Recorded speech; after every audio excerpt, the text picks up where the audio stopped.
Hi, this is Brandon Moon with Leland Fly Fishing. I want to welcome you to Fly Tying Night tonight. Tonight we're going to be tying up the CDC Biot bodied caddis. This is inspired by the CDC Biot caddis from Fly Fish Food and Curtis. So I want to pay honor to Curtis in this pattern. It's a beautiful pattern. It's very, very effective. It's in their top 10 caddis patterns, so it's an extremely effective pattern. We're going to be tying it to match the October caddis today. You can tie this in olives, browns, gold, gray, any color of Biot you can find, you can tie this caddis up. So we're going to tie this today in a size 12 on the ML052 size 12 hook. Okay, generally speaking, your October caddis are going to be a size 10 or 12, so that's why we're tying it in a little bit bigger size. If you're tying other caddises, a size 14 is a great size to use. So we're going to go ahead and put this hook in the vise there. Make sure my hook shank's coming straight out. I'm going to be tying with Semperfli's classic waxed A-dot rust colored thread. Okay, this is a great color for this pattern, and I'm just going to start laying this thread down about 2/3 of the way up the hook shank. I'm doing that because this is kind of where my body's going to be, and I want to make sure I don't crowd the eye of the hook, and this is a way to help make sure I don't do that. So you can see I'm holding this tag end of thread here at about a 45-degree angle, and that's going to help lay each wrap up into the previous wrap, and it's going to give me a nice smooth underbody. Wrap that back to the bend of the hook. It's like there we go. Make sure you don't go too far back. Okay, for this one I'm going to be using the rust orange turkey barred Biot from Nature's Spirit. Okay, they come in a variety of colors. Here's the caddis green. There's a beautiful color for a golden. Okay, but for this color I like, or pattern, I like the rust colored. You can see I've been taking quite a few out of here. You've got the thicker feather on this side. The Biot's thicker, but they're shorter. So I actually prefer these ones over here. Okay, so I'm going to take and get one of these out. Now you can take and prep this and have them soaking in a damp paper towel. You can have them soaking in a little cup of water, or you can do what I do. I'm just going to take and put it on my tongue and moisten it up just a little bit. Some people tell me it's not very sanitary. I haven't got sick yet, so I think I'm still good. I'm still alive and kicking. Okay, so for the way I wrap this Biot, I want the edge to be facing upwards. Okay, I'm going to tie that in and secure it down. Just going to wrap that forward. Again, I want nice smooth wraps to create a nice smooth underbody. I'll secure that in. I'm going to trim that off right there. Okay. Now I'm just going to wrap this rearward. I'm going to create a little bit of a taper to this body. I like mine to have a little taper to them on all my flies. So I'm going to go almost all the way to the back, and then we're going to go forward again. Back up to that front, and then back rearward again.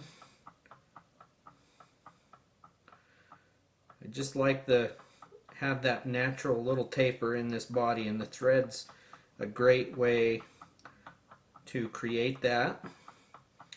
So we're going to keep going forward and backward, stopping short of our previous stop point each time.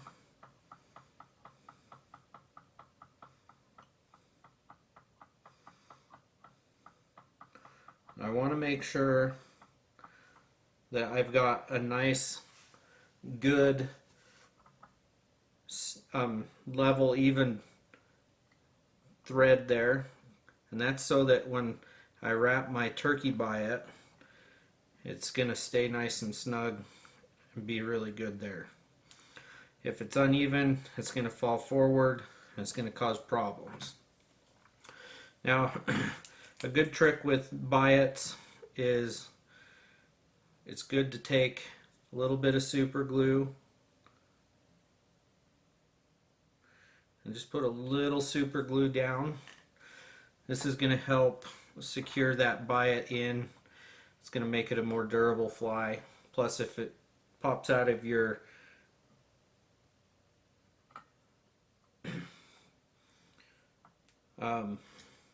hackle pliers, it's not going to lose wraps. Now I'm going to wrap, and I want that barred section to be on the back side. Okay, I'm going to wrap this forward. I'm going to use that semi-translucent edge to tell me where to place that ridged edge every time. Okay, I'm going to wrap that up. Now I'm just going to take and secure that in. Every once in a while, that biot is going to break off right there. Biots are really brittle, but you can see by putting that super glue in there, I was able to hold that biot into place. Okay, so now I've got that cleaned up. I'm going to take a little bit of dubbing. Okay, I'm using the Semperfli Kapok dubbing. Okay, and for this one I'm going to use the rust orange right here.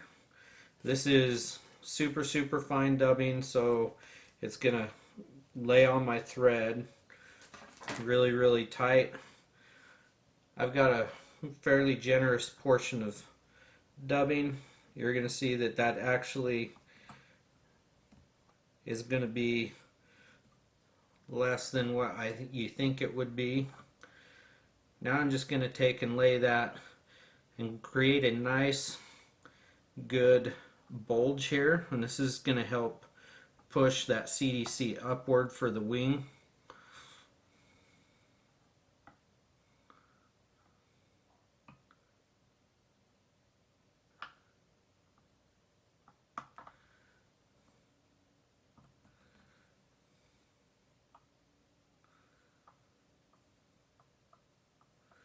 Okay, now we've got that little bulge in there. For the wing, I'm going to be using a medium slate done CDC from Nature's Spirit.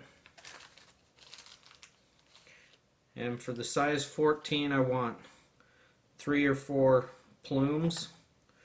I'm just going to pull them out.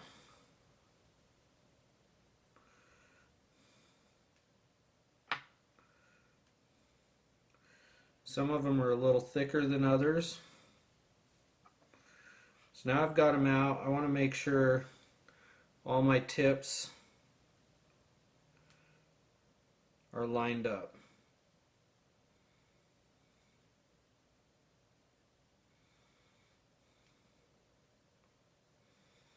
Okay, now that I've got my tips lined up, I'm going to kind of pull those fibers forward. I'm going to measure this out, and I want the back of these CDC fibers to come just back here to that bend of that hook there. I'm going to lay this down, secure that in with a couple nice tight wraps, If I want to push it up just a little bit, I can come back behind this with 2 wraps, and that'll help push that up just a little bit. Now I'm going to secure that down in front. Now I'm going to trim these fibers, these tag ends off. I want to snip them off as clean as I can. I'm going to save this CDC. I can do and use them on another fly and get 2 flies out of 1 stem, or I can use them for soft hackle collars or dubbing, either way. But I want to save that so that I have it. For the hackle on this, I'm going to take and use this Whiting Farms Coachman Brown dyed white. So it's a white dyed Coachman Brown. Okay, I'm just going to take this feather. Oh, lost it. Don't play dropsies. It's Monday night, so I got the Monday dropsies.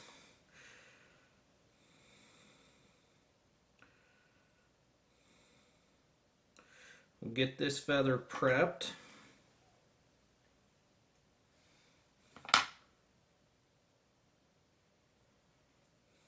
Okay. So here's this feather. Okay. You can see I've got about a full turn, maybe a turn and a half on that side that's going to be hitting the hook shank, and that's going to help give me a good start to this. I have my tie-in point, so we'll wrap this up into that back side, pull it forward. I'm going to put 1 wrap behind, and that's going to help push that hackle upward. So now I'm just going to start wrapping this, and I'm going to wrap each wrap in front of the other. I want to make sure I don't crowd the eye of the hook.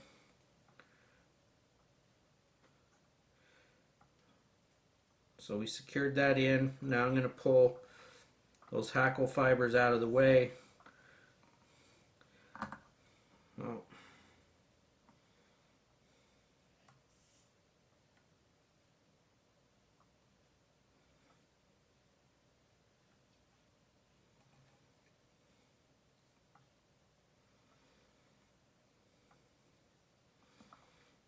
Pull those hackle fibers out of the way. Secure that down. Take my whip finish tool here. Do whip. There's 1, 2, and 3.